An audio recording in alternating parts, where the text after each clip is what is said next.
This is our second annual float fly. Guys bring airplanes out and fly off of the water.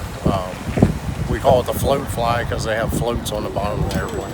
I've been flying with my dad since I was 12 years old, and now my son Adam's flying with me since he was young, and he's 37, so it's been a good hobby that kind of handed down through the family. We build all winter and fly all summer and spring, and it's just a fun hobby. I just enjoy getting out with my dad to be able to enjoy time outdoors with him and enjoying the hobby and learning how to build things with your hands and seeing the results of being able to take them off the water, take them off the ground. It's a great hobby to get into. We're open to anybody joining. You have to have AMA insurance, but if somebody wants to join, we have training programs, can teach you how to fly, and I can help you get set up with everything you need from there. I keep telling my wife that I want to buy a real plane. She laughs. One of these days I'm going to come home with a real plane.